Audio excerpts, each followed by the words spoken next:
Hello everyone, কেমন আছেন সবাই? আশা রাখছি আপনারা সকলেই ভালো আছেন। আমিও ভালো আছি। তো আমি আপনাদের মাঝে নতুন আরেকটি ভৌতিক ঘটনা নিয়ে হাজির হয়েছি।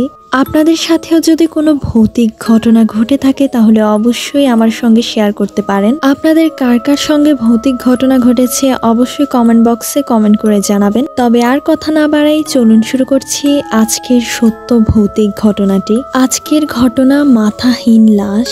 আমি অর্পিতা সঙ্গে আছি আপনাদের সঙ্গে। তবে চলুন ঘটনায় যাওয়া যাক। রাত হলেই শ্যামপুর গ্রামে নেমে আসে শুনশান নীরবতা। এই নীরবতার মাঝে শুধুই থাকে পাতার মরমরে আওয়াজ আর ঝিঝি পোকার ডাক। একটানা সেই ডাকে মোহনীয় হয়ে থাকে যেন সেই কুসুমপুর গ্রাম। শুনশান নীরবতার এই গ্রামে আজও রাত নেমে আসে, কিন্তু প্রতিদিনের মতোই চুপচাপ, কেউ নেই। খেয়ে ঘুমিয়ে পড়তো যে কৃষক, সেও এসে ভিড় করেছে কালনীর শাখা নদীর সুলিনার তীরে। ব্যাপার কিছুই না, সেখানে ভেসে উঠেছে এক মহিলার লাশ। সবাই যে যার মতো বলা বলি করছে, কেউ কেউ আবার চিনতেও চেষ্টা করছে লাশটিকে, কিন্তু দুঃখের ব্যাপার কেউই চিনতে পারছে না, কারণ কেউ এই মহিলাটিকে খুন করে মাথাটা আলাদা করে ফেলেছে।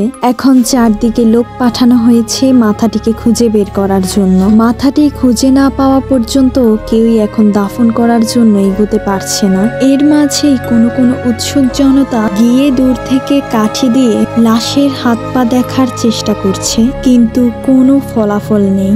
হাতে পায়ে কোনো চিহ্ন নেই যে লাশটাকে চেনা যাবে। রাত যত বাড়তে থাকে ভিড় আরো বেশি বাড়তে থাকে। মাঝে ভিড়ের চাপ কমে গিয়েছিল, কিন্তু হঠাৎ করে শোনা যায় শেখের বাড়ির সুলেখাকে পাওয়া যাচ্ছে না। ভাইয়ের সাথে রেগে নাকি সে ঘর থেকে বেরিয়ে যায়। তারপর থেকে নাকি সুলেখার পাত্তাই নেই। সৎমা ও সুলেখার আর কোনো খোঁজ করেনি। এখনো সুলেখার সৎমায়ের দেখা নেই, শুধু ওর বড় ভাই জমির শেখের কান্নাকাটি চলছে লাশটার পাশে। অনেকেই ওকে ধরে রাখার চেষ্টা করছে কিন্তু পারছে না। তো এই পর্যন্তই ছিল প্রথম পার্ট। দ্বিতীয় এপিসোড নিয়ে অবশ্যই শীঘ্রই দেখা হচ্ছে। সবাই ভালো থাকবেন, সুস্থ থাকবেন। এর দ্বিতীয় পর্ব নিয়ে আবারও দেখা হবে।